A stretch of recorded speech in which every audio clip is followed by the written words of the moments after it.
And so I get to the team, and things are just so different. Even for buds to get into the team, you're now with like men, like real men who are like warriors. And it's like, holy cow! I went through SEAL training, but I'm not a warrior. We were working a lot. And so it was like, I knew right away once I got to war and why they wanted us a certain way, and why sometimes the way that I presented myself wasn't always the best, and I got hammered for it. But that really put me in line pretty much. So when I came back from my second deployment, I was a much better operator, a much better team member. Black Rifle Podcast starts now. You have a really interesting background because, I mean, you're a team guy, but don't you have like a degree in physics or some shit? I do, yeah. Yeah. Did you have your degree in physics before you joined the team? No, I got it after. Actually, I did part of it before and part of it after. Really? Yeah. Where from? Arizona State. Oh, okay. Yeah. So it's like a legit physics degree too. It's not like Columbia online, spelled with a yeah. It's legit. Yeah. And it was made even harder because I had 4 kids at the time. Oh shit! Yeah, really? It was a lot, and I was running a business. Yeah.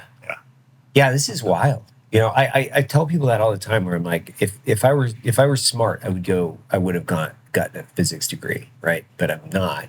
So I got to do the best that I can, right? I got to push this thing to the red line. Well, I wasn't very smart. I don't think I have any higher of an IQ than anybody else, but I just worked hard. Yeah. And that's what, if you're in the military and you did what you did, it's just all about how hard you can work. I had a 3.3 GPA. That's the reason why I didn't go and do more in physics, because I loved it. Yeah. I knew that it wasn't like I wasn't going to be great at it.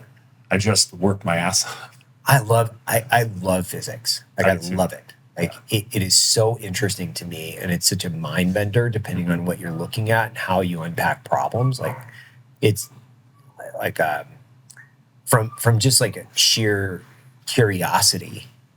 I love it. I have my daughters have this physics box that it's like a monthly subscription or whatever, and it's just like trying to understand the mechanical world and how we're integrating our environments with whatever it is. It's really fucking cool. But I love physics. If I were to go back in time and say, okay, how do I develop my brain and do something substantive, it would be with that, because I have a profound amount of respect for intelligent people. So I was a SEAL. I've owned a couple of my own businesses, and physics. Those are the 3 major things I've done in my life. Yeah. And physics is my true passion.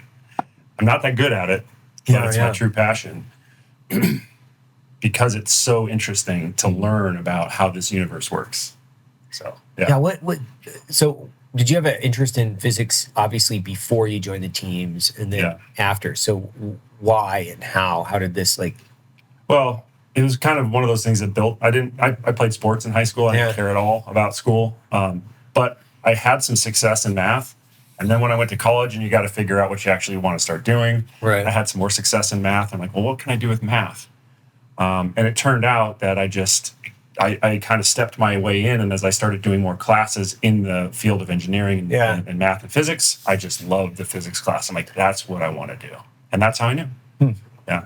And when you say success with math, what do you mean? Like, what do you have? Well, a couple things. One, I got pretty good grades, and I was more successful than the rest of the people in my class, right? Right. But I also found that I could work my way through problems, even if I really didn't know how they worked initially. Even if I didn't know I just had to have some basic understanding of how things worked, and I could get my way through them. I didn't have to actually use the entire process. So I could work, and that was really successful for me. I still remember that to this day. I think my sophomore, junior year in algebra class, missing the class before, and the teacher gave us an assignment on the class that I missed, and I was able to work my way through the problem. Like, I didn't even know how to really do this. I didn't get taught it, and I did it, and that was pretty profound for me, that I can actually work my way through that. So that was little successes, building on each other. So when you think about just the English language in general and how you're utilizing it through, both, I guess, verbal and written communication, do you enjoy writing too, or do you? I think about myself as if I get my mind into it, I can do anything. Right. Not great, but I'm a jack of all trades and a master of none. And so if I can get my mind into writing, I can write. If I can get my mind into doing creative things, I can do that. If I need to get my mind into engineering, I do it. I'm never the best at it.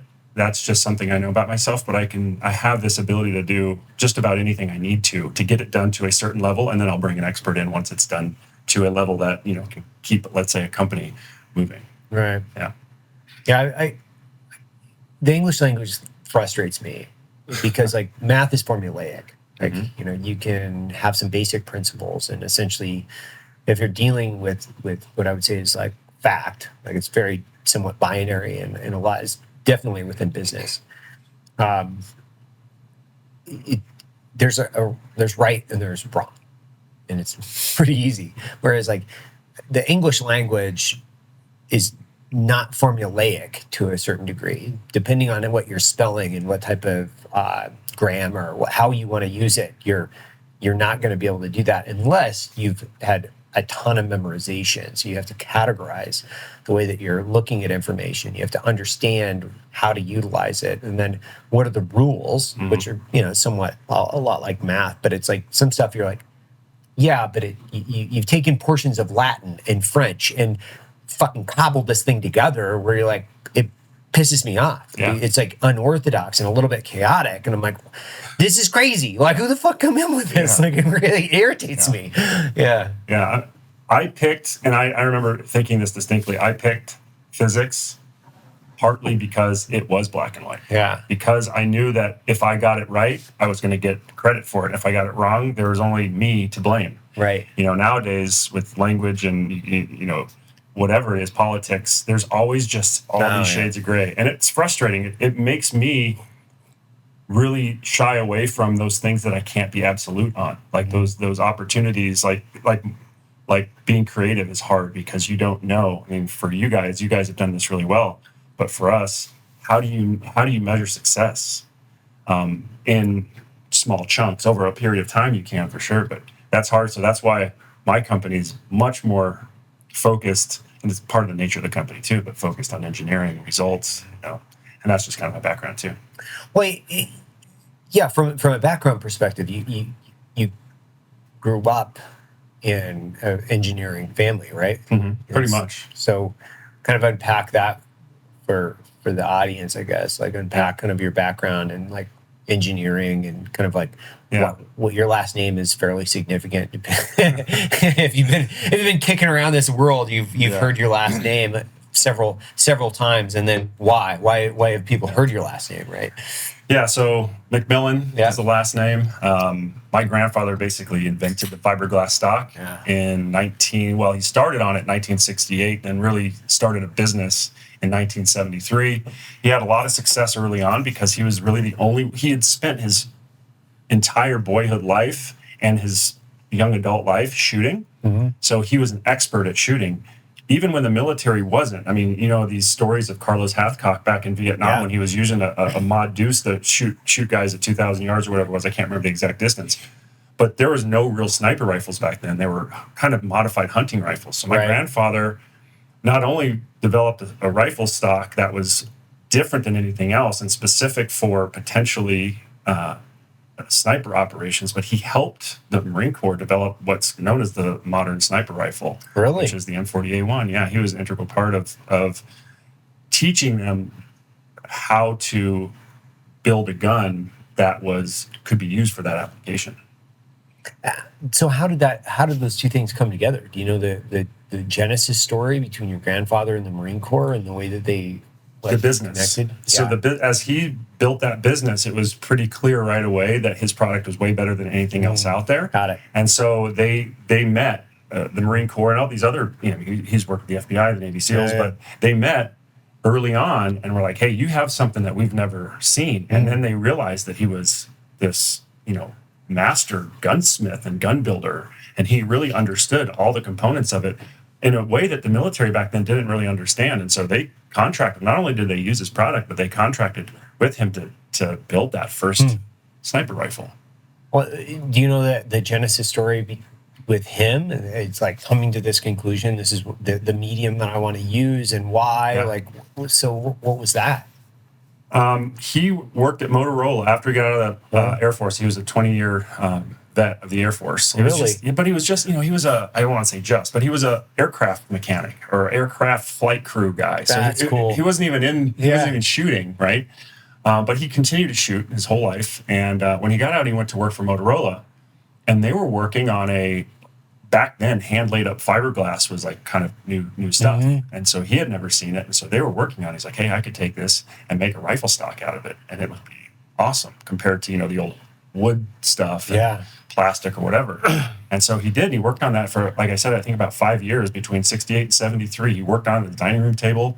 I mean, I have stories from my father telling me about, there was back then everybody smoked everywhere, epoxy on the dining room table. I mean, it's just a mess. It's like chemicals everywhere. Yeah, exactly. And so ended up 1973, started the business, and then that got a lot of attention.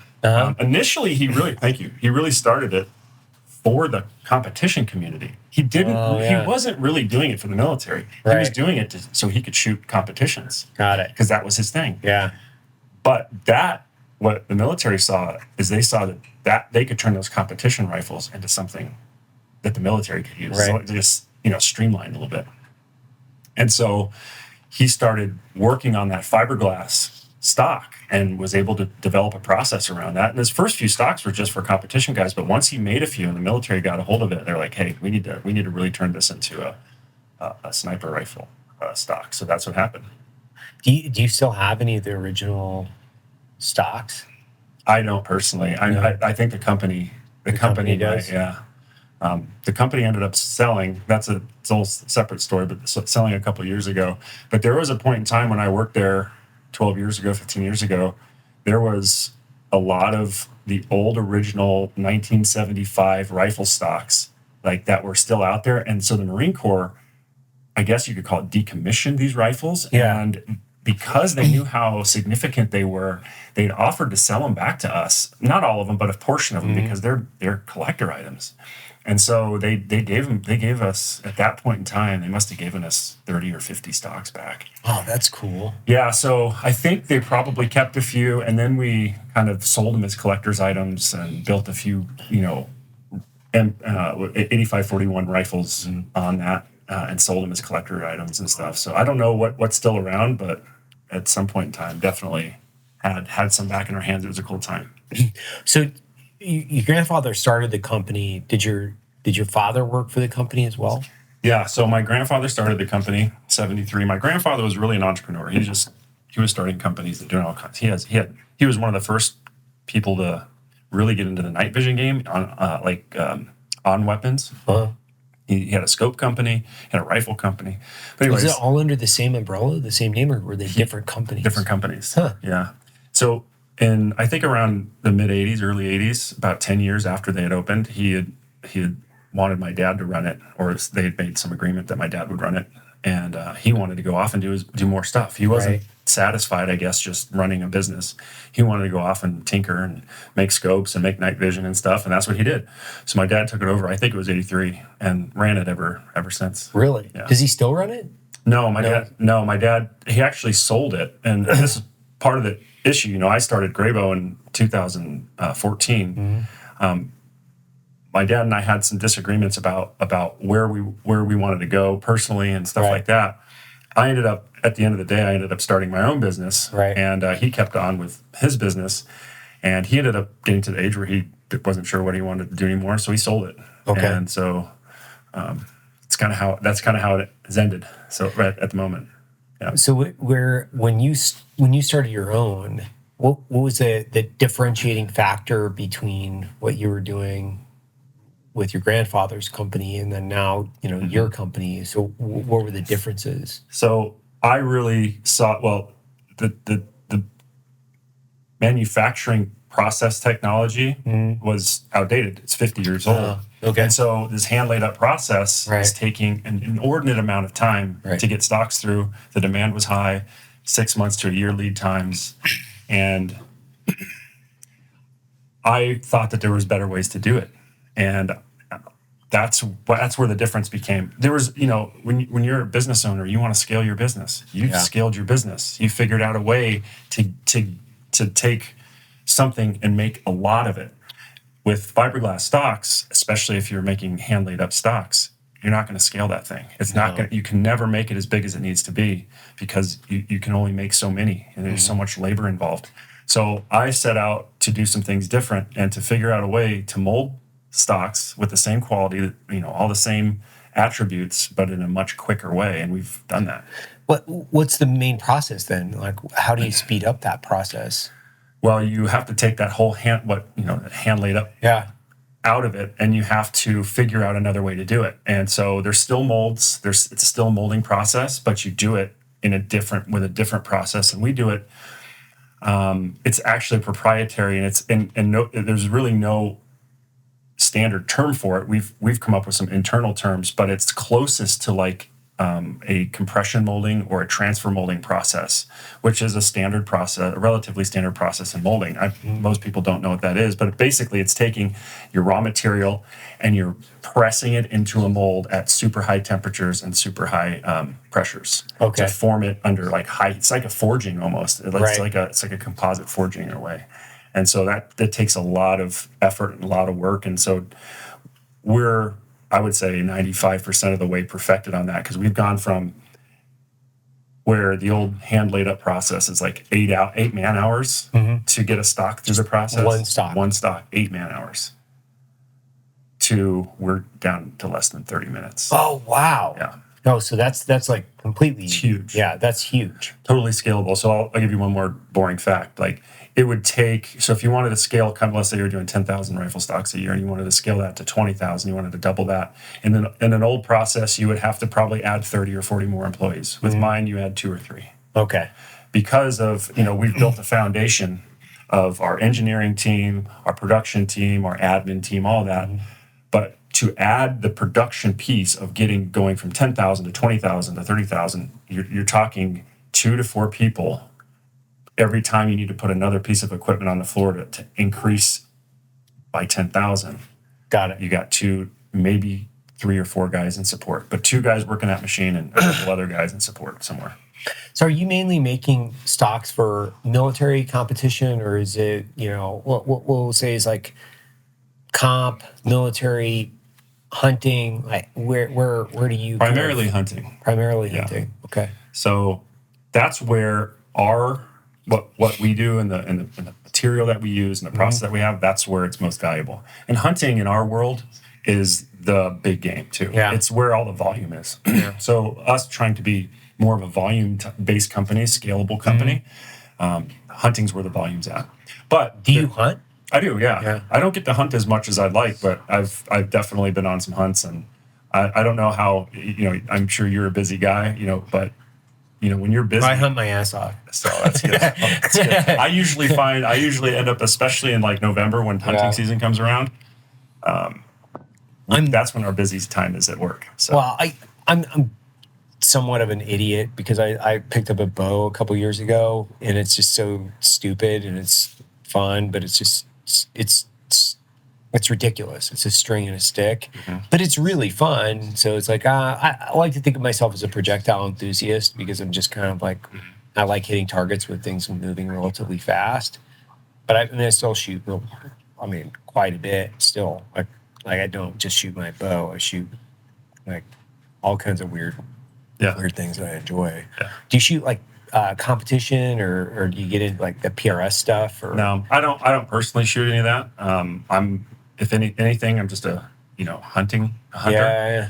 But I spend a lot of time at the range testing equipment and stuff like that. People ask me all the time, "Oh, I bet you in your business, I bet you shoot all the time." I'm like, I shoot, but I don't technically shoot for fun. It's just for work. Right. So. Yeah. Were you a sniper in the teams? Technically, I have to say no. Okay.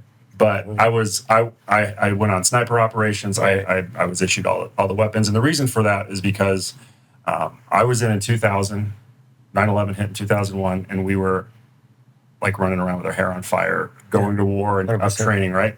Yeah. So sniper school is a 5-month-long school. Yeah. And they put a number of us in for the first 3 or 4 weeks, and they pulled us because they're like, we just can't.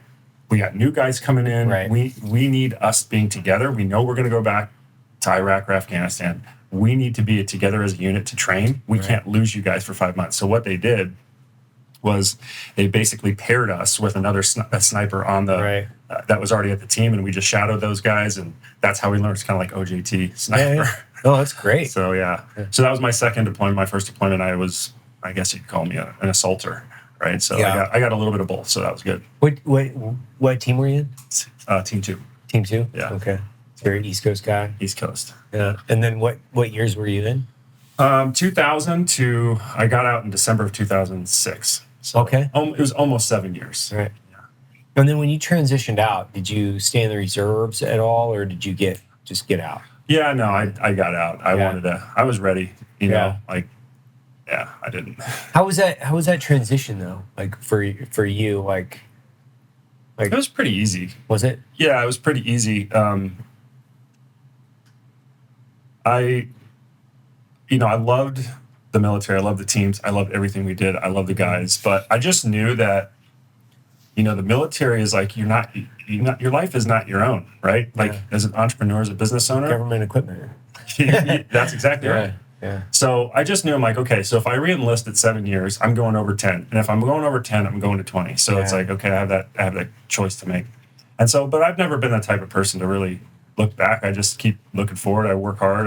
I keep myself focused on what I'm doing next. Yeah. And so I've never really had an issue with that. Of course, I miss the guys and I miss going overseas and doing the work, but I'm just focused on moving forward for the most part.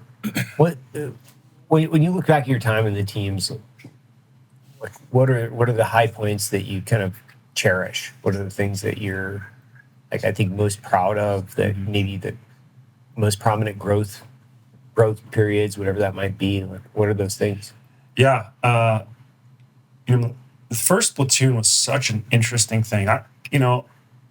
Sometimes I don't even know how I made it through. Like, I feel like I was not a very great performer, but I made it. Like, I kept going, right? Just like kind of everything else we talked in physics. I wasn't a great performer, but I just kept going.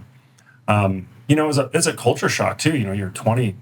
I was 22 years old when I got to the team, and like, you're barely just out of your parents' house. And, you look back on this. I'm 43. You're a kid. Yeah. And so I get to the team, and things are just so different. Even from buds to get into the team, you're now with like men, like real men who are like warriors, and it's like, holy cow! I went through SEAL training, but I'm not a warrior. So it took some time for me to get really acclimated to what they wanted out of me and not what I wanted out of me. Yeah.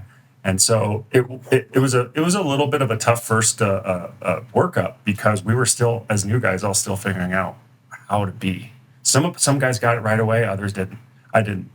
But it wasn't until my first deployment that I realized, like, okay, this is why they want me. Like, because we went right to war. Yeah. I think we were the first team in Iraq after the invasion. Mm-hmm. So we were working a lot. And so it was like, I knew right away once I got to war and why they wanted us a certain way, and why sometimes the way that I presented myself wasn't always the best, and I got hammered for it. But that really put me in line pretty much. So when I came back from my second deployment, I was a much better operator, a much better team member. I really figured out how to align myself with that community rather than what I'd always aligned myself with as a kid. And so that was a big learning experience for me. And I don't think I did it like consciously. It was like all subconscious, but looking back, that was huge. Mm-hmm. What are the things that, like, maybe you were surprised as to, like, your disappointments from looking at it? And I'm not asking you to mudsuck anybody, just like, what were your things that you were looking at? Because I came from a similar background, and like there are a lot of things that are like, whoa, that's awesome. And then there are also some things where like, I just didn't expect that one. Hurry up and wait, right? Yeah. Yeah. It's a lot of waiting around. Yeah, it's a lot of fucking waiting. I don't care how high speed you are, there's a lot of waiting around. There's a lot of waiting around. Yeah. And that's okay. I mean, that's okay. That's the nature of the beast. Mm-hmm. It's a big machine. It's a big machine. It's a lot of, I'll kick it off. Like, one of the things I actually miss is just the amount of downtime that we did have. Like, I have no downtime now. So it's like, I could read a fucking book. Yeah. Because you might be, I remember waiting on aircraft. Mm-hmm. Like, I mean, this is like a standard thing. Like, you're jumping or whatever, and you might be waiting 6 hours, 10 hours sometimes. It's like sitting on a fucking pallet, pull out a book. And you got no, you don't have any other place to be. You can't do anything. Yeah. You're just going to sit there, shoot it or non-shoot it up, whatever. You're going to sit there. That's all you're going to do. There's nothing else you can do. Have a book in my pocket. And I'll pull it out and read for. When was the last time you sat and read a book for 6 hours? Audiobooks. I'm in the car. yeah. And you know what's funny? It's probably where I actually got into the habit of reading. Yeah. Because I wasn't a reader before that. Like I said, I didn't take school very seriously. And then I got into college and you're just doing your schoolwork. But Yeah. I got into reading once I got into SEAL training, into the military, into SEAL training, and then as a SEAL, because you had that downtime. So that's what we did. We didn't have social media back then. We didn't even have phones that had stuff on it. Flip phone, dude. Same. Yeah. So it's That like, what are you gonna stupid do? Verizon silver flip phone. You Dude, couldn't text on that thing. You'd go like, deet. There's none of that going on. Yeah. So you had to keep yourself busy somehow. And you're right. I same thing with you, with me, like sitting on pallets with their jump stuff on, waiting for the plane. And so, yeah. To hurry up and wait. I'm at the point though where where I'm at currently, where if I'm sitting around, like I get anxious. Like I need to be doing something. I need to be progressing. I need to be making some progress here. So that gives me some anxiety a little bit, just not doing anything, sitting around and having time to spare. I do it now as a forcing function. I actually did it yesterday. I put my phone on Do Not Disturb. I clear my calendar, and I went back and forth between.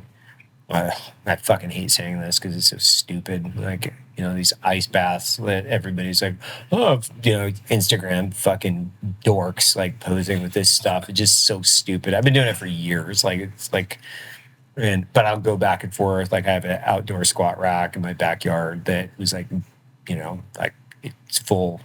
It basically looks like a fob in my backyard because I got an outdoor squat rack and like a barrel that I've just filled up with ice. I go get like 40 pounds of ice or throw it in there, and I'm like squatting and like doing lunges and side lunges and just working out, going back and forth between like sunlight, my squat rack, my ice bath, like just doing circuits. And I purposely put my phone away, and there's nothing else I can do. Like, so I purposely put myself into a situation where there were days when, and people don't understand this about combat, there were days when you might have 5 or 6 days where you didn't do anything. You just, the only thing you could do is like work out. That was it. Like read, work out, like planning's done, everything's put away. Like you can't organize anything more. Like there's nothing else to do but work out. I fucking love those days. I love those days where you're just working out all day long. Yeah. It's awesome. I think back then, it's probably a different mentality now where you're running a business successfully. You have all these people relying on you. It's like, if I don't maximize every moment of my time, I'm doing all these people a disservice. Yeah. I'm doing myself a disservice. I'm doing my family a disservice. I'm doing all the people who work for me a disservice because everybody relies on me to make sure that the money's coming in, that all the products here, all that stuff. And so there's like kind of a level of responsibility, I think, in that. But back to the ice bath. I do the same thing, dude. Do you? We bought a freezer and we caulked around it.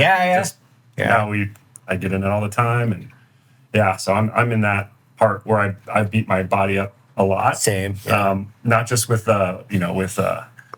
operations and working out, but booze too.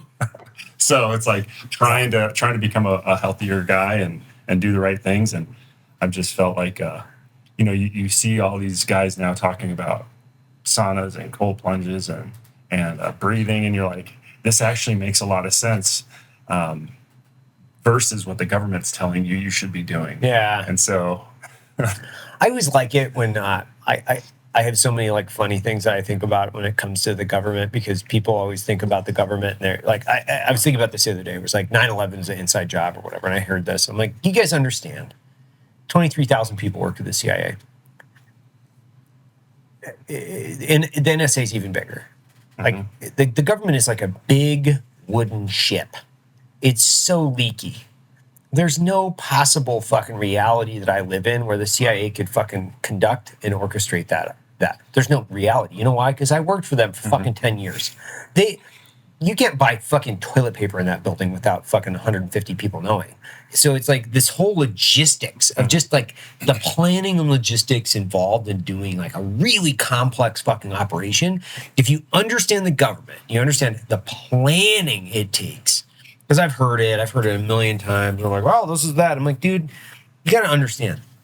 Like, to plan a huge operation like that, you're going to have logistics people. It's not just operators, like people who can drive fucking forklifts and fucking, like just what we'll call, the nuts and bolts of it. Like, it's just almost impossible for us to have just like conducted something like that and then not had 1,000 people privy to that entire thing. Right. Because it's like even the ops that we were on, small scale, like super small scale. It's like here's a good example: the rendition. You remember those fucking renditions that you'd scoop fucking cleric X up off the street in Italy, and you'd put him in a secret prison somewhere and so it's super interesting. So the agency used to like just snatch dudes and then like fly them off to wherever in secret prison X and then interrogate, advanced question then for multiple months, depending on the scenario. Well, rendition was outed within, I think, 2 years. Like, they couldn't keep that fucking thing secret. Like, it's like, so, like, the Italian job's another good one. Like, they had a group of guys scoop a cleric off the streets in Italy, and that went fucking international public in like less than a year or two. I'm like, guys, it's really, really hard to keep a secret. Yeah. It's really fucking hard to keep a secret. It is.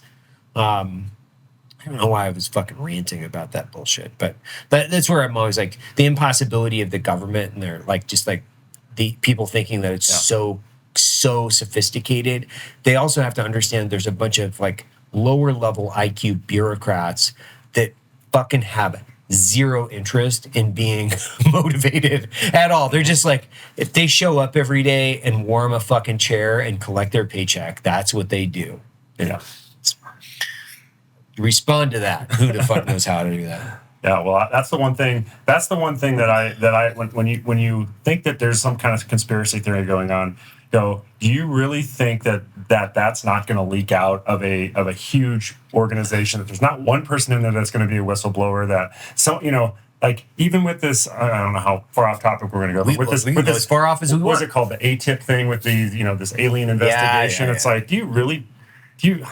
I don't know. So I don't either. I don't want to like. I don't fucking care. I'll incite a riot like with people fucking saying stupid shit, because it's like, I think about things from like the logistics point of view. Everybody thinks about the act themselves, like, and then they don't understand the planning and logistics and the level of sophistication that it takes in order to conduct an actual operation, which is like, you have to buy toilet paper, motherfuckers. Like, when anything we do, like, there's food and toilets and like all the things that actually go along with an operation to support it. If we had a large-scale secret alien technology,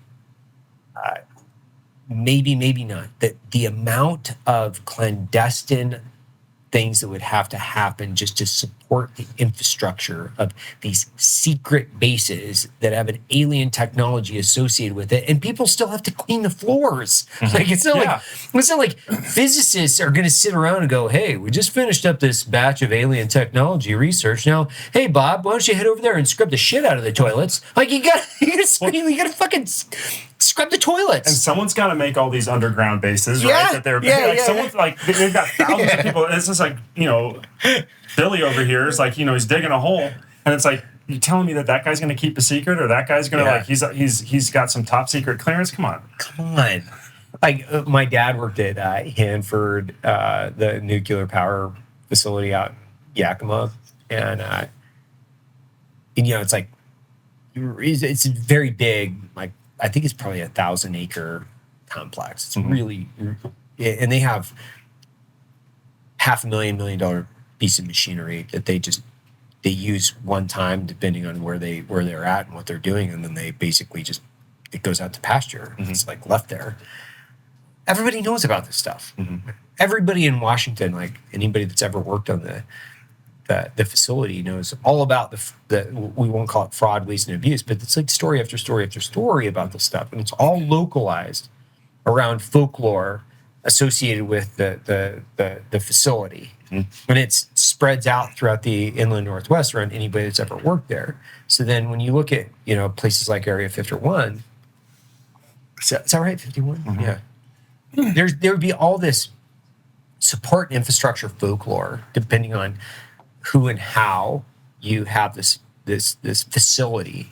I heard something from someone, and obviously I try to pay little to zero attention to social media depending on what's on it, because it's like some of the lowest IQ horse shit I've ever fucking participated in, where somebody's saying that there's an alien base under the city of San Francisco. And it was like,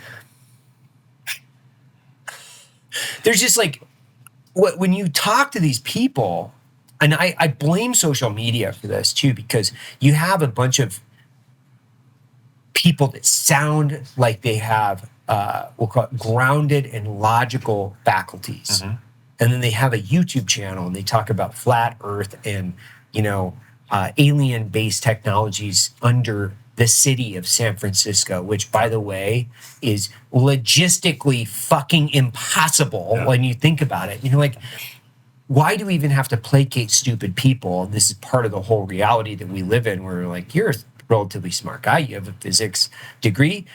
If people come out and say the earth is flat, we don't have to even pretend that they have a valid opinion. We can just say, you're a fucking idiot. But you still, like, that's the hard part, is you still have to be nice to people. You're like, we? If you want to have well, as you get older, I don't give a shit. But you still like, I have friends who are like flat earthers, and I'm like, no way, seriously? Some of my good friends, and I don't know if they don't full on say they believe it, but they're like, maybe. And I'm like, listen, I have a degree in physics, and so here's some things about this is why it looks like the Earth might be flat. And he's like, no, but this picture, like, dude, you can get any stat, to match your belief if that's what you really want to do. The big one that got me was like, there's a big ice wall around the whole. Yeah. I'm like, really? Yeah. There's an ice wall? Like, nobody's seen it? Nobody's really been, there's one guy who's been over the ice wall. There's all this land, this magical land on the other side. Okay, that's just stop, dude. Just stop. Well, it's funny because I've had and obviously just like you, but with this whole, because there's Carl Sagan actually wrote a book, God, I can't remember it. Maybe it's A Candle in the Dark. But the analogy that he was, or the parallel was like, science and science literacy, like, is going to eventually bite society in the ass. And science is like a candle in the dark. It's providing a small amount of light, but it doesn't allow you to open up and see the entire room. And he was the beginning of this book. I wish I could remember what book it was. It's been a long time since I've read it. But it was he was in a cab, and he was driving, I think, to do a speech somewhere, and the cab driver was talking to him about, what do you do? And he's like, I'm a physicist, and I'm talking, I'm sending this satellite out into, to play, I think, music out to the outer reaches of the galaxy. And he was like, oh yeah. And then the cab driver started talking about all of these different alien conspiracies. So he'd essentially done all this research via the National Enquirer at the time, because this is like the 80s, I think, when Sagan was like, quite, he was at the apex. And, but where he was saying, like, this is going to really be a problem for us in the future if we don't have some type of basis of literacy, science literacy within our society, because people are going to believe a bunch of horseshit, and they're going to, because it's exciting to believe in a conspiracy. It's salacious. I think that's why people do it. It's fun. It's fun. Yeah, it's fun. Yeah. It's like, hey, I love a good conspiracy because it's super fun. It's like candy to me, right? It's like, or ice cream or anything else. A good conspiracy is like eating ice cream once a week. It's fun. Yeah. Like let's like kick this thing around. It's super fun. Like who killed Kennedy? I don't fucking know. Let's have a good time. Yeah, you know, like hey, you know, this sounds good. It's like cheesecake. I'm not gonna eat it every day. It's not gonna be the staple of my fucking diet. But it's kind of like cool. I don't know, man. Let's kick the tires on this thing. Sure. Was it George Bush? I don't know. It's crazy. I think science is one of those things where, especially as you have kids and you hear the amount of just like, I feel bad. I to a certain degree, I feel bad because I feel bad for people. They obviously have they have a degree of curiosity, which is propelling them to do what I call YouTube research, but it's not allowing them to pick up the right book. Yeah. Like pick up the fucking right book, man. But you know, there's like a middle ground too, because I have a degree in physics, and I have some friends who are 100% everything they believe has to be scientifically based. And I think about it like we've really only been let's think about it from 500 years from now. We look back on our time. How sophisticated do you think we're going to say our science was? There's now. Sure. There's so much we don't know. And I think what happens is scientists, and I was in this world for long enough to kind of believe this to be true, but scientists, they get super narrow-minded about everything has to be categorized and factual and have to be able to experiment on it, prove it. But, there are things in our lives that are totally different than that. I mean, as a matter of fact, it's only a small part of our lives that we really can analyze. You can't measure hate. You can't measure love. You can't measure gratitude. All those things which we operate on every day on a regular basis, none of those things can be measured.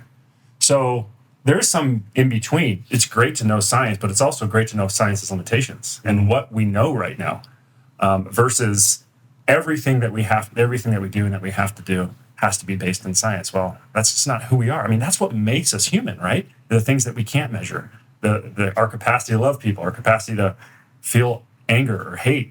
That's what makes us human. So don't dehumanize us by just being 100% scientific all the time. So I think I've seen both sides of it. There was a point in time where I was very scientific oriented, but as I've gotten older and I have kids, and I deal with people more, there's definitely a balance to strike there. So, well, I think as I get older too, I think about like spirituality is one of those things where, like, I've gone kind of like around and around with it. Yeah, and yeah, it's like when you're too science based, then you don't quite have what I would say is an objective lens into, well, sure, you can talk about the Big Bang. You can, like, we can talk about it. But what caused the bang? Like, it's a chicken and the egg You start to have a really interesting, what I would say is a physics and philosophical and spiritual conversation where if you just allow yourself to have the conversation and you can say, okay, well, I don't know. Why don't we just have a bunch of really interesting things that we can kind of unpack and organize and put back together, and then we can have these really interesting, thought projects. Like, how do we want to look at this? I think that's a way more interesting conversation to me for a nation and an international community to have than like what we're gonna fucking identify as next week. Like what like my genitalia is fucking this or that. Like maybe we could just debate as to like where we came from and like where are we going as like a species, and what these are way more interesting to me than like if you're identifying as a fucking house cat. Like that means nothing to me. It's actually completely ridiculous. Yeah. I heard something the other day that I thought was really interesting. In the past, every disease or every physical disease that we have, we've always tried to change our mind to match our body. So like anorexia. Yeah. You don't tell your patient, if you're a doctor, that you're an anorexic, but you still look okay and put them on more of a diet. You change their mind to help them become a healthier person. Right. This is the first time in history that we're telling people to change to change their mind or their body to fit their mind. Well, your body's an absolute. It's a fact. Your mind is kind of movable, right? But your body is a fact, and we're trying to change the fact of your body to match your mind, and that's never been done. It and it doesn't make sense. Like I'm a super. I think the roots of kind of my logic are in like Western philosophy, in the sense of like, if you're a disgusting fat person and you have health issues, like there's a really easy way for you to improve your health, which is like drastically cut your weight. Mm-hmm. And there are ways that you can do that. It just requires discipline. It actually requires discipline. Yes. The unfortunate reality that we live in is like discipline is actually looked down upon, right? Where people are like, well, you don't need it. No, that's pharmaceutical propaganda bullshit. Mm-hmm. We want you to be lazy and obese because now they can sell you more shit.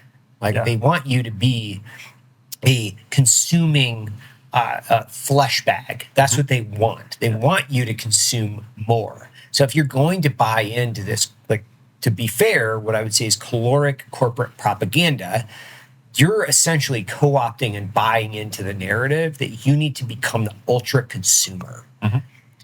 I'm just not into that. Like, I drink caffeine, but I mean, this doesn't actually do any caloric or health damage. Right. It actually increases your ability to interact mentally or have mental faculties and capacity. So it's like, I'm not causing caloric damage. Right. Anyway. Yeah, I mean, You're a physicist. You understand this? Like, it's like more calories in, the more you weigh, right? Yeah. It's like, it's a fucking directly proportionate. Well, as a society, in all of history, except within the last 5 years, we've used social norms as guardrails for our behavior. Mm-hmm. Now those guardrails are gone. So if you think about it, we talk about bullying, we talk about all this stuff that people are uncomfortable with, but that's how we have been able to moderate all of individuals' behavior through society so that we can work together and be healthy. So if you're not going to, let's just call it shame a person who's overweight, and you're going to make them feel good about their weight, think about the consequences of that. You may say, well, shaming someone or bullying someone is not the right thing, and maybe it's not, but at least that person, that's how we know what we should be doing and what we shouldn't be doing. When you go out with your friends, you say something stupid and they're going to let you know, you probably won't say it again. That's how we narrow in how we can socialize as humans. But if everything's okay, if you're overweight and people are telling you you're beautiful, are you going to change your habits? Yeah. That's the worst. It's terrible for you. Well, and by the way, that's cool. Like, you do you. I'm very much in the way of like, hey, you do you. Just don't expect me to conform to your reality. It's just not going to work that way. If you're like, oh, but I need a forklift. I need you to bring a chainsaw out to my house and cut me out of my bedroom and bring a forklift because I need to go to the grocery store. Sorry. Yeah. It's just not going to happen. Like, I don't believe in it. I don't think that that's what we should be doing. And I don't think you should be doing that specifically on our society, because ultimately what you're doing is you're increasing the overall expense that we have to have directly related to our healthcare expenses. Yep. That's what you're doing. That's the most direct thing that is doing. Right? Yes. Money out for all of us who are healthy and don't have to spend a whole lot of money at the hospital or the doctor. We're spending it all on everybody else who's making those decisions. And we're just we're reinforcing that now. We're reinforcing that. And it's an epidemic. Like, and for us to just continue to believe that it's not, like, I grew up in, much like you, I would imagine, in a team environment where it was socially unacceptable for you to be overweight because you had a performance. You had to perform as a teammate.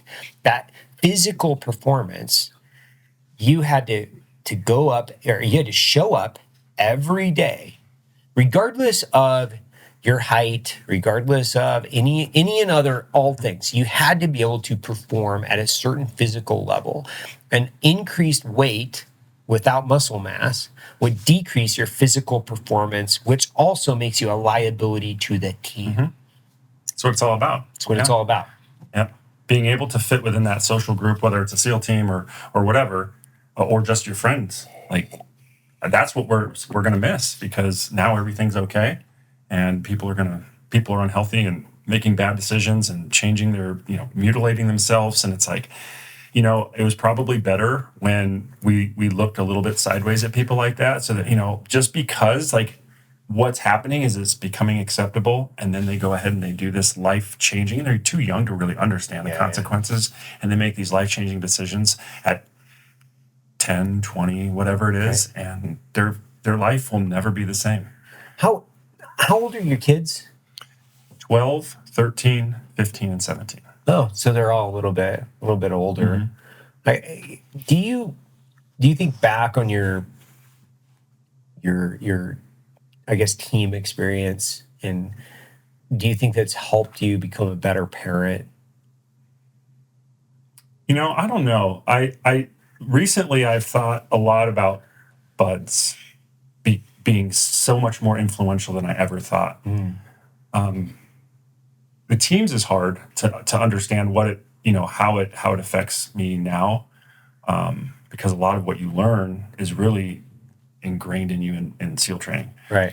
I will say that, I grew up with my dad he had how do I say this? Like, he was a very emotional guy. Like, he had a lot of anger issues.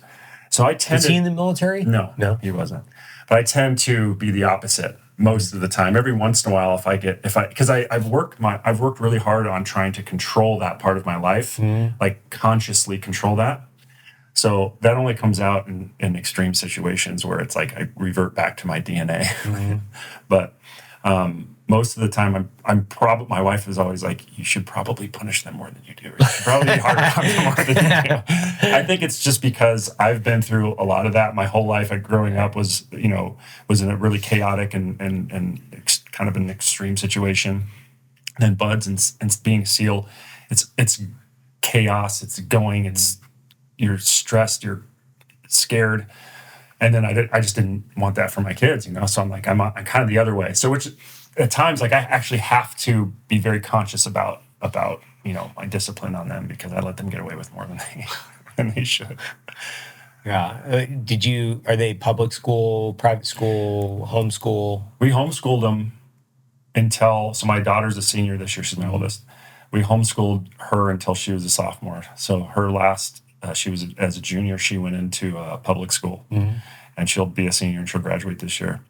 So we homeschooled them all until about 2 years ago. Wow. And then it just gets to the point where, some of them will go to college, some won't. We don't know. Right. But they'll need to have that. I think they need to have that, that high school diploma, and it's just an easier path to, getting into college if that's what you want to do. So, and then, the sports and stuff. And I do think that sports is maybe the most important thing you can do as a kid. Yeah. It teaches you so much about life that math doesn't. Like, unless you're going to be an engineer, a physicist, or something, like, math is kind of, you can learn along the way. It's not hard to understand, like, what 10% off of $100 is if you're shopping at the store like that. That's easy to get. But, learning how to play on a team, learning how to interact with people, learning how to lose, learning how to win, learning how to make sure that you're a solid part of the team, like you're not a total shitbag. That's so valuable. That's life from beginning to end, And to me, those sports are probably the most important thing you can do as a kid. And do you guys do stuff like family wise? Do you guys do like family sports, like skiing or what, like a family activity that you would consider? I wouldn't say team based, but like sports. So we'll go, like, my daughter likes to go every year to snowboard for her birthday. So we do that for her, but I wouldn't say exactly like what you're saying. Like, we're not like, I don't take them out as like a team and do it. What's your family activities though? What's that look like?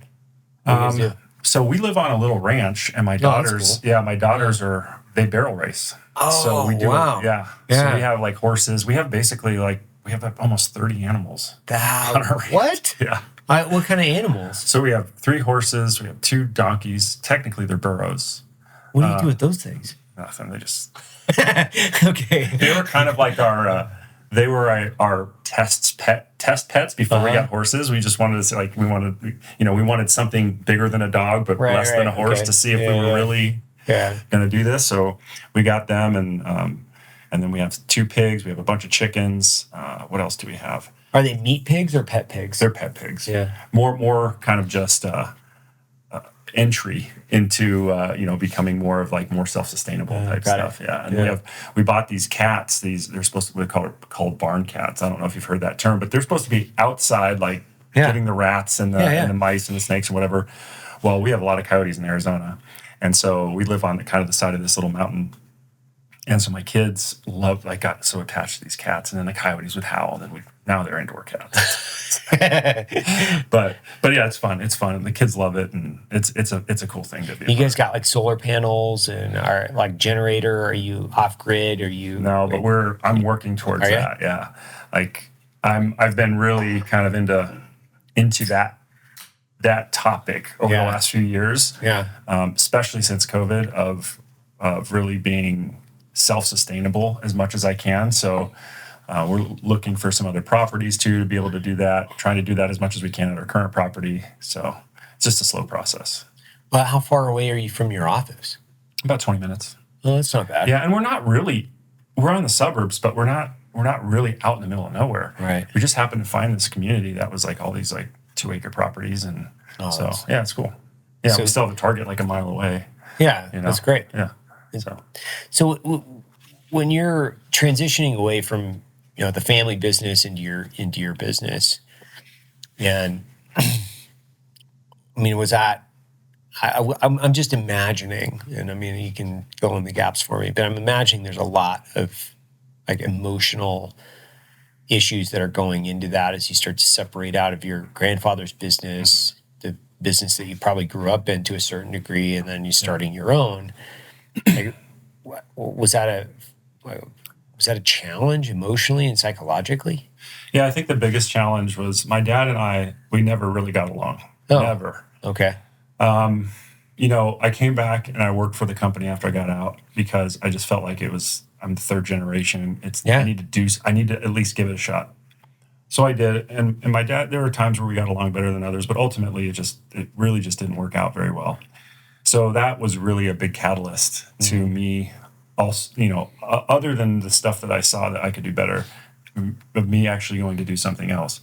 In all reality, my dad and I, we started a business together right when I came out of the military. It's called McMillan Firearms Manufacturing. Mm-hmm. Did you guys build the entire thing? Build the entire thing, yeah. And so we did that for about 7 years, relatively successful, and then we sold it. But by that time, I was so done with being there, and I hate to say it, but I was just done with being there. I was like, okay, so what else can I do with my life? Because I was like, I had this bad taste about business too, because working with my dad, and I don't want to blame him. It was us. It wasn't him. It was us, right? So, that's the time I finished my physics degree. I was thinking about doing a PhD. I actually applied for the CIA, got in. There was they told me it was going to be a year. It took 3 years to onboard me. By that time, I'd already started Grayboe. Right. I told him no.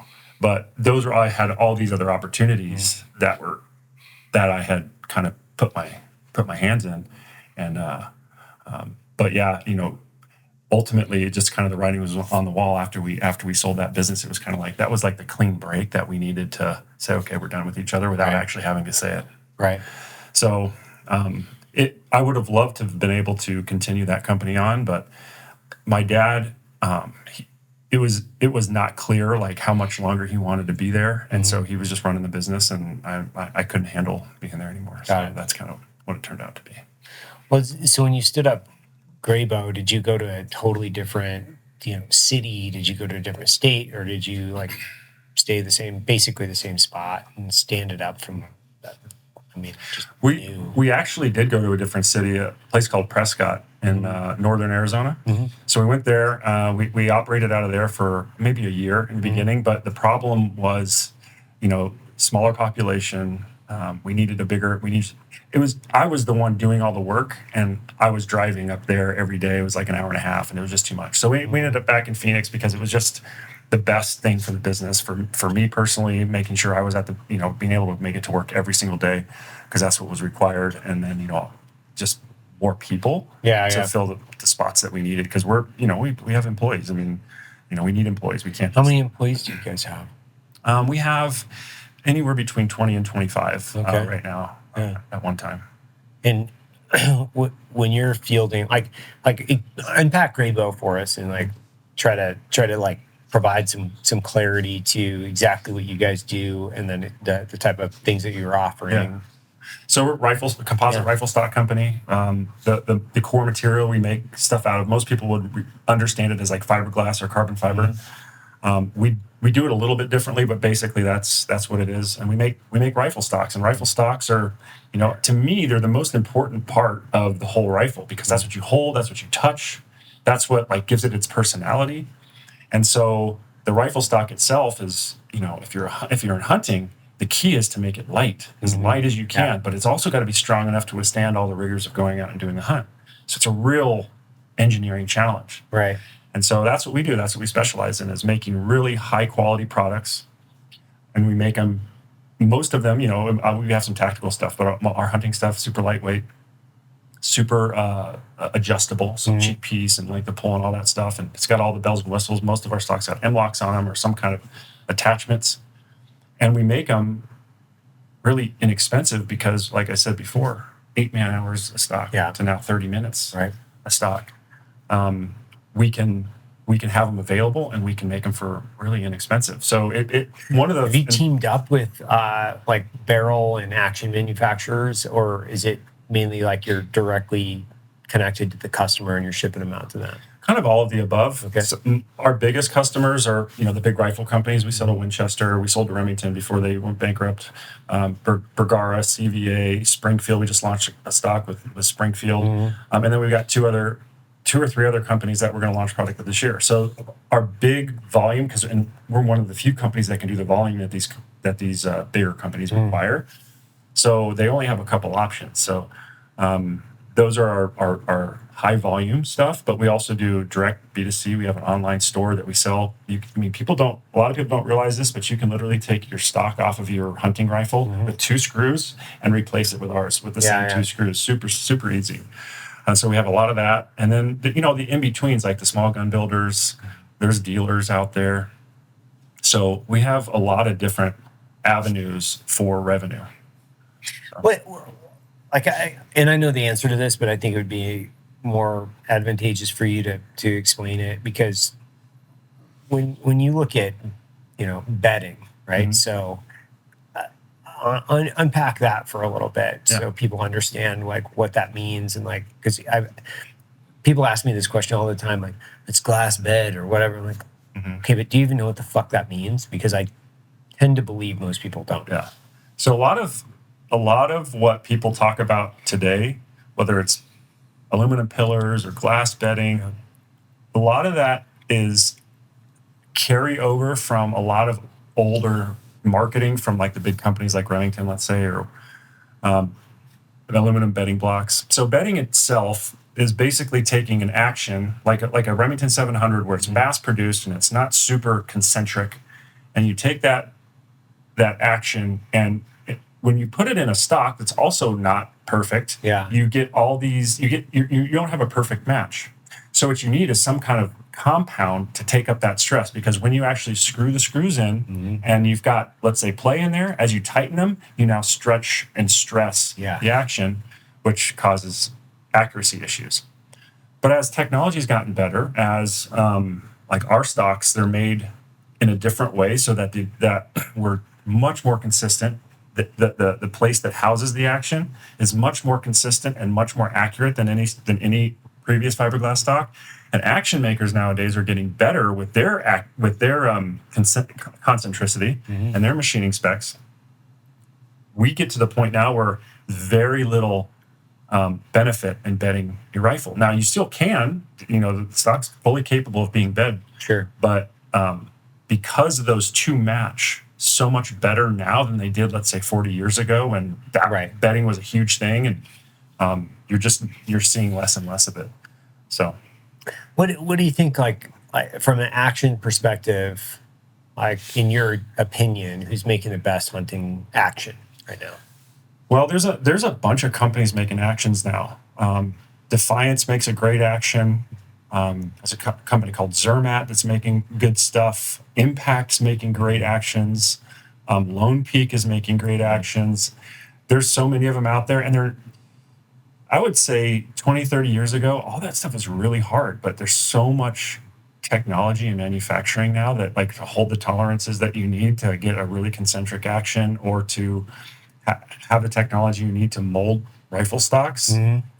It's so much better now, and that's why you see so many more people in the game. When I came to work at McMillan in 2006, there was really only 2 composite stock makers. Well, I shouldn't say that. There was 4, but 2 on the same on the level of McMillan and Manners. And now there's half a dozen, and then there's more chassis companies. I don't know if you've heard of a chassis stock, but they're like the aluminum ones. And now chassis are becoming popular. There's a half a dozen chassis companies making them. Back then, there was 2 or 3 players. That's it. So as technology advances and more people can do it, a little bit easier, more and more people come to the market, and the market's growing. Right.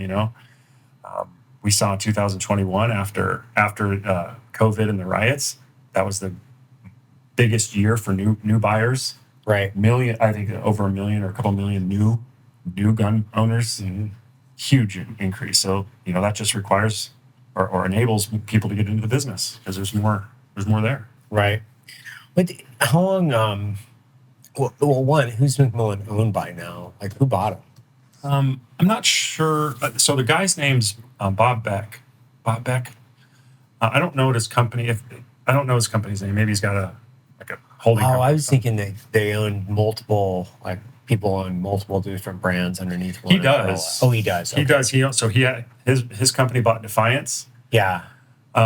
He also had owned a couple companies before that, Extreme Outer Limits, I think. Okay. And then some other, like he had his biggest one was like a media company. He had like a show on one of the channels. Oh, yeah.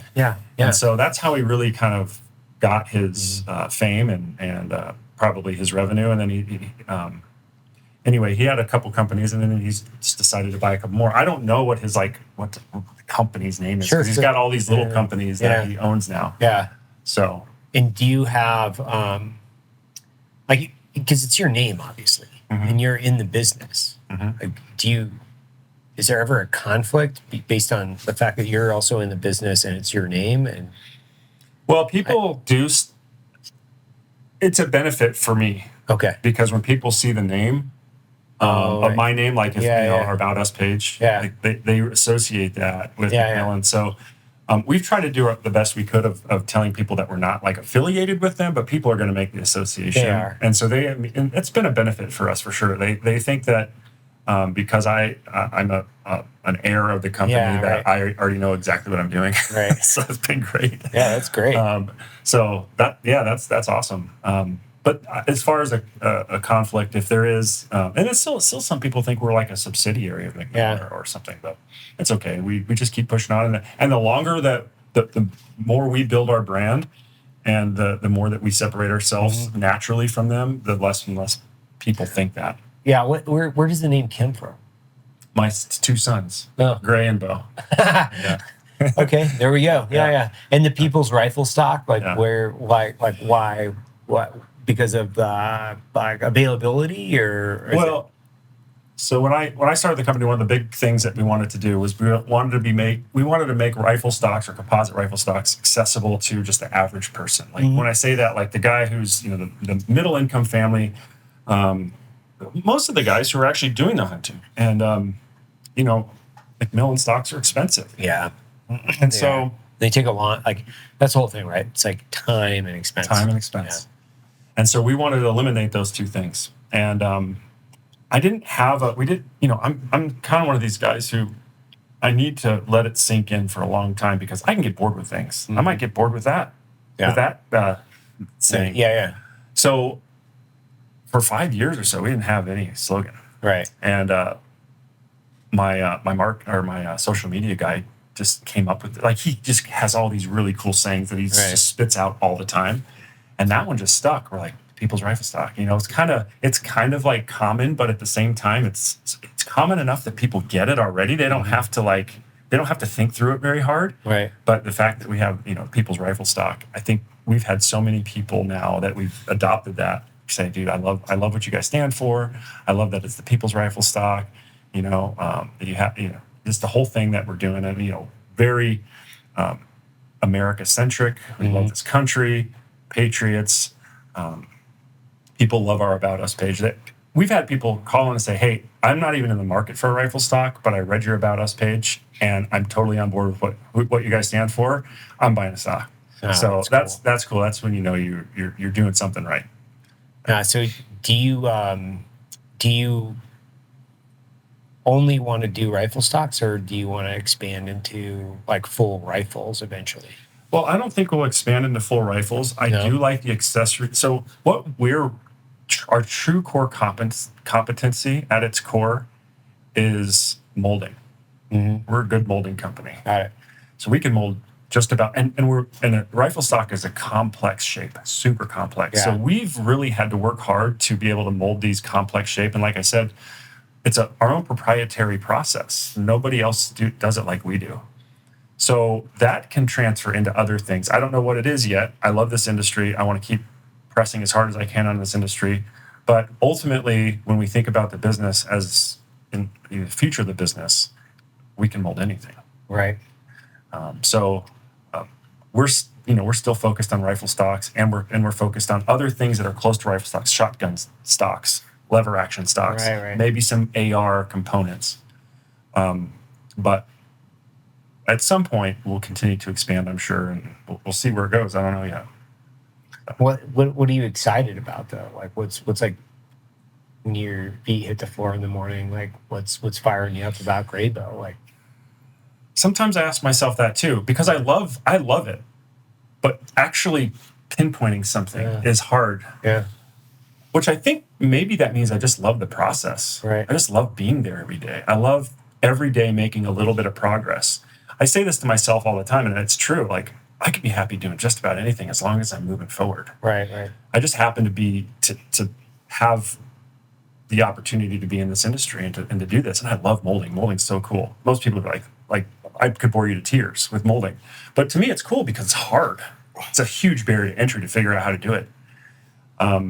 But I think I just love the process. I love making progress. I love moving forward. I wake up every day trying to just be a little bit better than the next day, figuring out how to be a little bit, whether that's in my business or in my life. I love that process.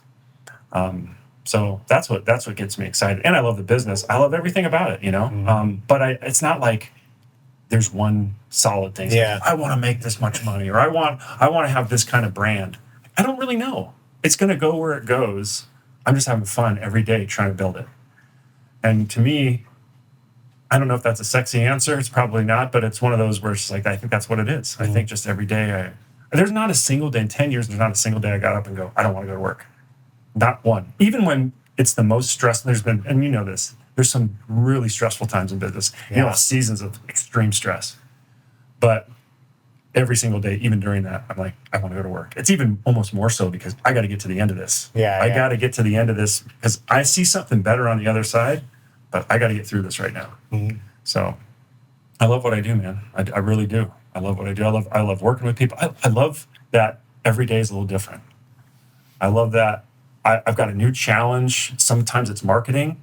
Sometimes it's engineering. Sometimes it's production. Sometimes it's sales. Sometimes it's admin.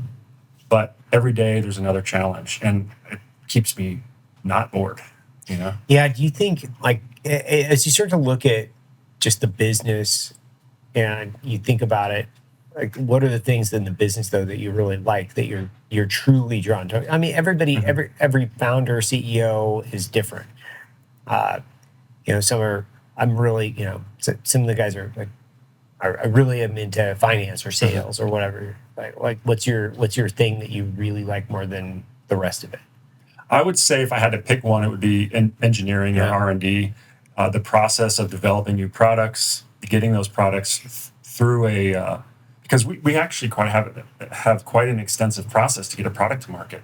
We have to think about what product. I mean, we have to get all this information from shooters and stuff. What's the product that we're going to build next? Next, we have to design it in CAD, and that's a process. It could take a couple months to design that product in CAD. And it's a complex shape. And then we have to make all of our molds. And we do all that in-house. We machine all of our molds in-house. So that's another couple month process. So for us to get a product all the way through the process and launched is anywhere between 3 and 4 months. And so once we make the molds, then we got to start making product. And then we make product, and then we got to go through our launch process. Like it's usually at least a month before by the time we get the first product off the machine to the time we can actually launch a product. So we got to get out to marketing and do all that stuff. And so that whole process is really fun for me. And I spent most of the last 10 years developing production processes. Got it. Now I'm developing our engineering processes. And so that's fun too. And I don't know, I like process. I like, right now I'm really trying to dig into say, how can we systematize our sales operation more? We've had enough history now in 3 or 4 years of doing online sales that like we see where we've been successful and we see where we've not. So how do we get more systematized, and how do we maximize what we've seen in the past and minimize the bads that we've seen in the past? So I don't know, it's hard. I don't have a great answer for you. I just love it all. I love having to go from department to department and making sure that everything's just getting a little bit more efficient every time. Do you have mentors or people within the business community that you've looked up to, that you've aspired to? Maybe books. What are the things that have kind of been your lighthouse, so to speak? Your azimuth. Well, mentors I've had, but then as I was younger and growing up, I don't really have any right now, and I wish I did. I think that's the one thing I'm really looking for is people who have been there and done that, because I'm at a point right now where I've never been with a business. Like it's more like, what avenues do we take? This has so much potential, but there's a million avenues we could take, which is the one. So that's a big deal for me. I'd really like to, get more interactive with people that have been farther in business than I have.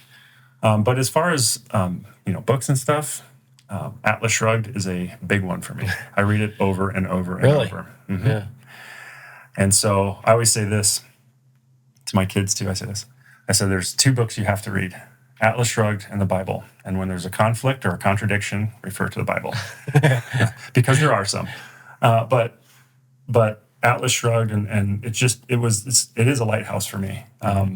When there are times where I'm feeling less motivated or whatever, I'll just read that over, and like it just motivates me to really keep pushing, and really reinforces a lot of the beliefs that I have. And the more I've read it, I've realized it's kind of it's one of those books that it's never going to be true.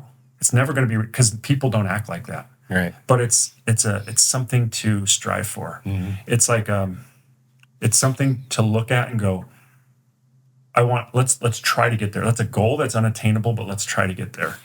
And that's what I love about it. It's like, we'll never reach that, but if we can keep striving for it, it'll make my little world and maybe the bigger world around me a better place. Do you watch or listen to podcasts or any of that kind of stuff? Do you do that? From time to time. I'm more of like a audiobook guy. Right. Because I'm very careful with my time, and I want to make sure that sometimes podcasts, I don't really need to be listening to this right now. And, yeah. And sometimes it's hard to get right to what you're trying to, what you're really interested in getting at. There are some that I listen to, but mostly I'm listening to a lot of audiobooks in the car. Do you have like a genre that you like? The Jack Carr, for other team guys. Yeah. I haven't read any Jack Carr. You haven't? Come on, man! Like Jack Carr's super fun, right? I know, and I feel bad because I did a deployment with him. Oh, you did? Yeah. Oh. And Drago too. I said Drago's awesome, man. Yeah. That guy's crazy. He's awesome. That deployment I talked about earlier, we're in Missoula. That we did that one together. That was with them. I was just a new guy, just trying to learn. And those guys were experienced guys. I remember Drago coming in, and we had basically we got into Missoula, and then I don't know, a month after we'd been there, this Polish Grom showed up. Right. And he showed up with them. as far as I can remember, unless he may be. But he showed up with them, and I'm like, I thought he was like a Polish guy. Yeah. But all of my senior guys knew him, and they were like, "Oh, what's up, Drago?" And I was a new guy. I'm like, I don't know who is this guy. Well, I didn't think much of it, and then I later learned he's like some rock star legend. Legend. So funny. Yeah. I when I was in the agency, and I mean, if we played the name game, we would know probably 20 people of the same, because you left the teams around the same time that like I got to the agency. So all those guys were leaving the teams, coming over to the agency. But I heard stories about this guy for years. Yeah. And because everybody would talk about him, like everybody knew him. Like, oh, you know Drago. Like, oh, you know this guy, and then meeting him, like, I didn't disappoint. He really didn't. He's just as legendary as I actually had heard the stories about him. Like, he's just so legendary. And he's so interesting. Like, he's a very interesting human. You can have we talked for probably 6 hours that day. He's a fucking interesting human. Yeah. Because he's ultra violent. Like he's an ultra violent human that's also very intelligent, that has the ability at 63 years old to still like fucking crush you, right? So you're like, wow. Yeah. You don't meet very many people in your life that have the capacity for ultra violence and ultra intellectualism. Like, it's fucking nuts to think about like what kind of category that guy fits into, and such a small percentage of human where. And to be on the fact that like he's obviously has a certain amount of empathy, so he's not a complete socio or a psychopath either. He is just a very specific and small category percentage-wise of human. Like, very, very infrequently do you run into those people. I didn't even realize until I just listened to the podcast that he was a Russian in the Gulag or whatever. Yeah. He said it wasn't the Gulag technically because they refused to do work, but it was a prison. Like, I had no idea. I honestly, all this time, I thought he was part of the Polish Grom. I thought he was a Polish guy, but I did learn that he had gone through SEAL training and was a SEAL. But I thought every once in a while we do have foreign nationals come and go through SEAL training. I thought he was still part of the Polish Grom. He had an accent and all that stuff. I had no idea. Like, I'm still learning stuff about him. It's funny. I did a whole deployment with him. Yo, did you know Jocko? No. He was a West Coast guy. Yeah, that's right. I always forget about that.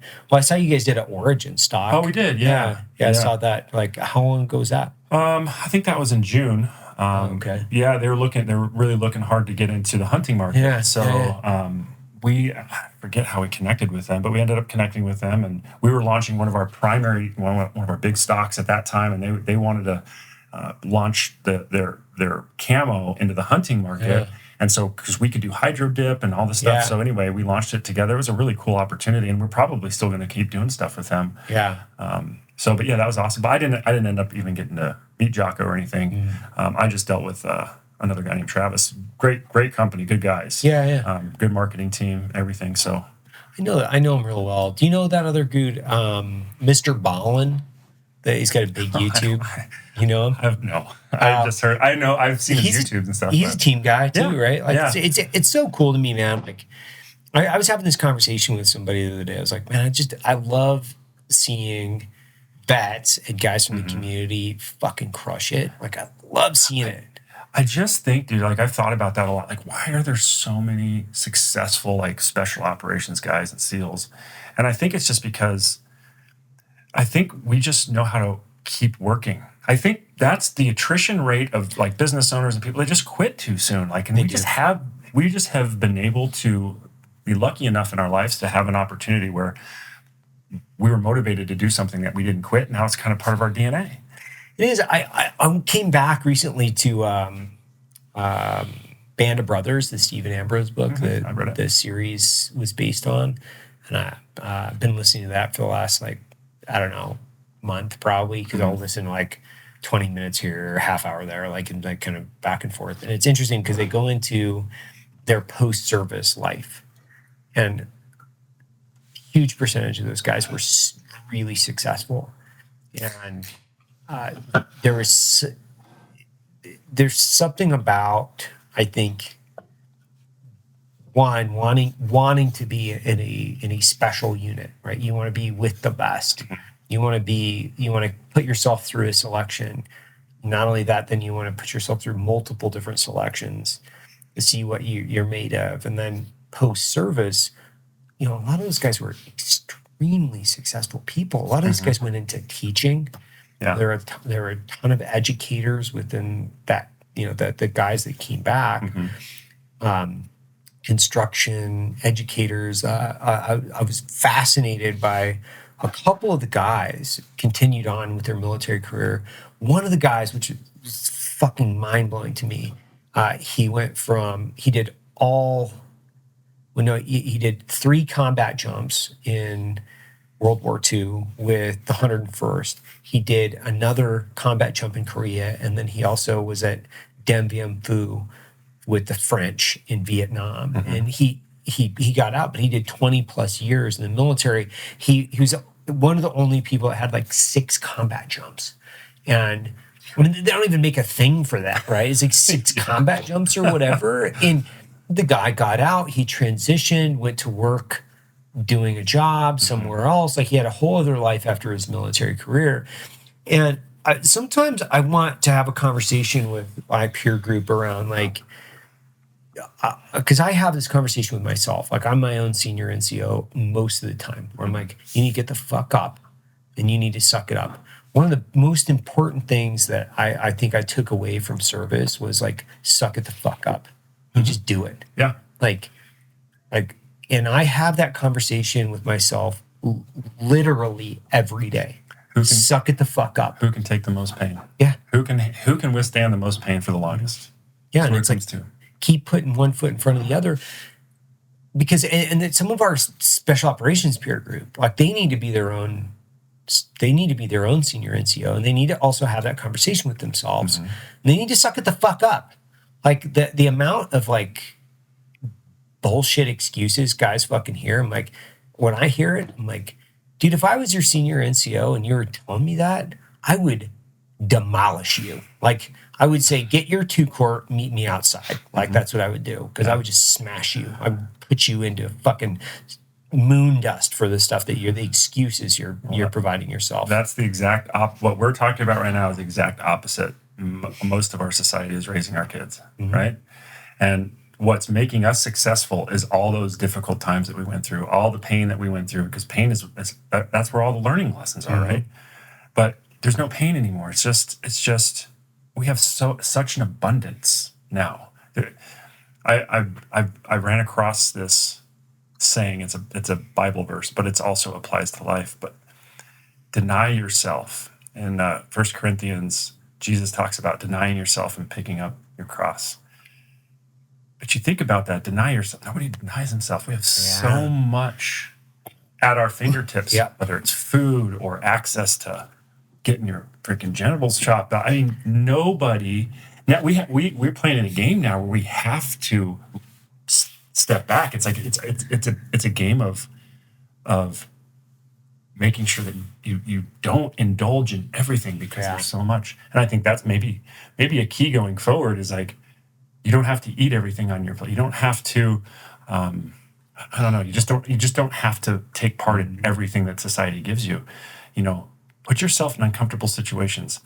Cold plunge to me is more about mental than it is about physical. I don't really know what physical. Maybe something's happening inside. Maybe I don't know. But getting in a 30-something degree water for 5 minutes, I hate it. It sucks. But mentally, I get out. My hands hurt. Everything hurts. Everything hurts. But mentally, it's like you got to put yourself through that pain. Otherwise, you get soft, and that's not good. Yeah, and I think you have to do that from the. I have this whole thing where it's like confidence hacks, right, or confidence targets, because when you're developing confidence, and you have to keep it going, like you have to, and you have to be just as regimented about the way that you're building your confidence, your psychological and physical confidence back into your life as you are like your diet or anything else. It's like you have to find these things every day where you're getting psychological wins that are building your confidence. And I don't think people do that. It's like I like the ice because I'm like, hey man, I'm gonna I'm gonna do this, and it's gonna give me a sense of accomplishment. I'm gonna suck it up. I'm gonna sit in here for 5 minutes. Like, got it. Cool, man. Like I knocked that out. I feel good about it, right? I'm gonna do 100 air squats, 100. Yeah, I'm just gonna do all this stuff just because, like, I know I can do this. I know I can do it, and I know I'm gonna like put a check mark next to a block that's gonna say I did this even though I didn't want to do it. I don't eat. I do like 24-hour, sometimes 36-hour fast once a week because I need a confidence target, man. I like to shoot these things down because I like to fucking kill them to prove to myself that I can still do it and that the brain still has the capacity to overcome what I would say are the simplistic desires of the flesh, for a lack of a better term. It's like, nah, man, I'm in control of this thing. I'm in the driver's seat. Like, I don't need to just eat whatever I want to eat, even though, trust me when I say this, man, I love fried chicken. I love pizza, just like anybody else. But I'm not a weak, pathetic excuse of a human. I'm just not going to eat it because I also don't want to be a fat piece of shit. And I also want to set an example for my kids. I have to lead an entire household and an entire company. So if I'm waddling around here like the fucking penguin, filling my cake hole full of fucking fried food all day, and then like downing a 2-liter bottle of Coke, and then finishing off my evening with, a bottle of Jack or 12 beers, I'm just like, I'm a quagmire of ineffective, undisciplined crap that's just moving through this earth. You're a walking contradiction. I mean, because of what you've done in the past, people expect a certain physical result, and you have to live up to that. I think that the contradiction is hard. If you didn't maintain that, your company wouldn't be as successful as it is, because they look at you and go, well, he talks about all this stuff, but he looks like a fat bastard. Yeah. Well, people catch on to that. Like, your first impression of somebody or the way that they look, we're always judging people constantly, whether we liked that word or not. That is part of our DNA. We're looking at people, we're assessing situations, whether it's for survival, or whether it's for, like, do I want to do business with this person, or do I want to buy from this company, or do I think this person's legit? We're always doing that. And when you're not in shape, that's the first thing people think, like, he has no discipline. He has no discipline. Or you're smashing down a Blizzard at lunch or whatever, and people are like, why? Are you like 12? Like, well, you're on your way to like a diabetes? And it's such an easy thing to build in, like, psychological confidence, because people's complex relationship with food, just in general, where you can use food as the means in order to bring discipline back into your life. I actually think it's one of the most effective and easiest things to build discipline back into your life through food, which is if you have a positive relationship with calorically, what I would say is nutrient dense, calorically rich foods that you're plugging into your system. So it provides you physical and mental capabilities that aren't just like empty calories of sugar. You get these easy psychological confidence wins under your belt. It's like, okay, you know what? I don't have to have, the donut for breakfast. I don't have to have this. I don't have to that. Great. You get a win. You get to win straight away, like right away in the morning. It's like, I get a confidence win. Then it's like you bust out a quick workout. Even if it's like 10, 15 minutes, you just bust it out. Another confidence win. It's like, then you keep the thing rolling. You're like, you know what? I don't have to have, a Domino's pizza for lunch. I'm just going to like suck it up. Maybe like have a, tuna and spinach. And then pretty soon it's easier to cut like the Jack Daniels out of your day. And it's pretty easy to like just start cutting all the shit that doesn't provide what I call is a positive ROI, a return on your health investment. If it's not returning a positive investment in your life, get rid of it. You're 100% right. And I think, eating is the biggest crutch for everybody. And it's hard for everybody. Like, everybody loves pizza. Everybody wants to have that hamburger with French fries. Everybody. But, it's your ability and your mental ability to deny yourself those things, that strengthens you as a person. It proves to yourself that you can do hard things. Like, it is hard sometimes, especially when you've been used to eating like crap.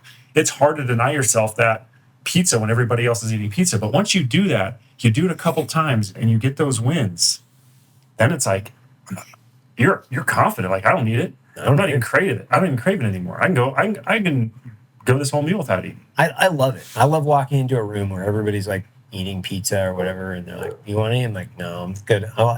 Or like, I like going out for drinks now, and people are like, "Oh, what are you drinking?" I'm like, "Soda water. That's what I drink." Well, why? Well, because I don't believe in just like onboarding toxins into my system just for no reason, right? I'm not saying like any and all like things. I'm not I'm not preaching from some mountain. I'm just saying, it's easier for me just to say no and like just build the confidence win than it is for me to cave from social pressure or, my immediate gratification needs. And I would rather take those like I guess that simple wins in the sense of like, being able to have like a really stupid conversation with my friends that makes me laugh. That's just completely ridiculous. Like, to me, that's like candy, right? It's like, oh man, this is super funny, right? I'd rather be an idiot and have that than like have, a giant chocolate cheesecake or something like that. I'd rather like spend my time mentally being kind of an idiot than like a physical idiot, I guess. You think it's our age? Because I'm in the same exact boat you are, 100%. There's been years where I just did, I drank too much, whatever. Yeah. You think it's our age? What do you think it is? I think it's a combination of things. I think as we get older, like I think way more about my kids, right? I think way more about my kids and kind of the example that I'm setting than I ever did around my soldiers, right? And for you guys, your sailors or whatever, my peer group, like, as a peer group, we were all kind of doing the same shit. Like, we were getting, I tried to kill my liver, right? Much like you, I would imagine. Like, I tried to kill this thing, and it was socially acceptable and encouraged specifically within the peer group. Well, dude, I can't do that now. Like, I step in here in the mornings at 7:30, 8 o'clock. I work all day. I come home and I got to be active in my kids' lives. I got to be a good dad. Not only do I have to be because it's my responsibility, it's my duty. I want to. Like, I want to play. Yeah. I'm 46, man. Like, I want to go, but I want to play. I want to ride bikes with them. I want to take them skateboarding. I want to take them to the trampoline park. Like, I want to do all this stuff. In order to do it, I have to be physically capable of doing it. I also have to have the energy and the mental faculties in order to do this job all day and also plug in and be emotionally and intellectually available for my kids. Like, I have to. Do you think too, like, I think about this too, because I'm a process-driven guy. I love that about you. Probably are to some degree, if not totally as well, growing a business. Like, to me, it's a challenge of, it's almost like another little mini business. Like, how healthy can I get myself? What results can I get? Like, and I'm going to measure them along the way. And is that something you do? Is that fun? Yeah. I have like a whole health dashboard where I get my blood work done every other month. I wear a glucose monitor. I like to see what's happening, with my sleep, with the way that I'm onboarding different foods, and then sometimes like yesterday's a good example. I took the kids to the grocery store to get dessert, and they were just like going to the ice cream aisle. Like, I don't not eat ice cream. I just don't eat it every day, right? It's like I'm not a psychopath. Like, my kids are having ice cream. I'm just not eating it every day. Yeah. So, and I like to see what's happening. So what's happening in your blood sugar? Like, so if I eat, a steak and, a spinach salad and then wait an hour and I eat, 3 or 4 scoops of Baskin Robbins ice cream, like, what's that do? I want to know, but I also want to know, how does it make me feel? How does it affect my sleep? How is this caloric intake like directly affecting my goals and objectives associated with my health? Like, sleep and exercise are the single most determining factors for me. Like I can kind of run this whole thing on chicken wings and beer. If I sleep, and fucking work out. Like I can't. Yeah. Like I know kind of what I know how to regulate this whole thing. And it's like, dude, if I was working out and smashing myself, I could run it on chicken wings and light beer all day long. Like, it wouldn't matter. Mm-hmm. But I can't do that every day. Yeah. And it's like a challenge, it's a challenge to and on the other end, it's the best thing for you. It's a challenge to do it. It's like I said before, deny yourself. So if I was drinking 2 beers a night after I'm not drinking beers, deny. It's like this. It's the way you frame it. I think it's like this new challenge in my life that I have to be better for my wife, better for my kids, better for myself, better for my employees. I've got to make sure that I come to work every single day in tip-top shape so I can grow this business. Like it's a whole reframing. Where before, for me, like there was years where I'd come home and I'd probably have some level of alcohol 5 or 6 nights a week because in the military, that's what we did after every time we'd get done with a training op, we had a whole section of new guys that would bring that was your job, is to bring the beer.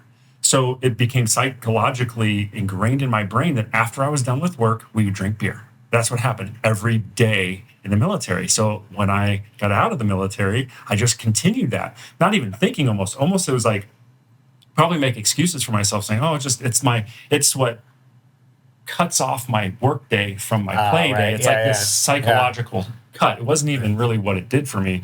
But eventually I just had to say, okay, move on. And I think about it too from just the confidence and then being able to plug in from a family. I think about it like I have, the responsibility of 900, employees. So it's like I go to work every day in my sport. Like I'm basically an Olympic athlete. So when you're playing in the Olympics, I'm playing in the Olympics like 7 days a week, 365 days a year right now. Like it's like, so when I'm playing at this level, like Olympic athletes aren't going out the night before they have, the competition of their lives getting fucking smashed, right? They're not, because they got to get up, they got to play, and they got to perform. So it's like I get up every day and I got to perform. And I think as we get older, and I think as our peer group of what I would say is the GWAT veterans, they get older, they take responsibility in their lives back. They start attriting the bullshit that just is not yielding them a positive return on their investment. If they just think about their lives like that and say, you know what, this is a negative psychological drain, or this is a negative physical drain, or this is a negative, whatever negative drain this is, if they just stop investing in that, it would be extremely beneficial. Because to your point, what you're saying earlier is like, I'm not a smart guy. I just keep doubling down on the things that are working and like taking the things out of my life that don't work. It's actually not that hard. Yeah. I think, and I've said this, I think average IQ guys have an advantage because we have to work hard. Yeah. And it's like you build this work ethic in you where if you have talent, you may not be forced to work that hard to be good, but then all of a sudden that work ethic starts to overcome, especially in business, because it's not like you have talent for business. You might have talent for a sport. That might help, but people, I think really what makes people successful in business oftentimes is their just ability to keep moving forward every single day. That discipline to be consistent, So I'm having fun, that's for sure. Man, great conversation. Yeah. Thank you so much for coming out. Absolutely. Grayboe, where can they find you? Grayboe.com. So GRAYBOE.com. Cool. Go check them out. Appreciate it.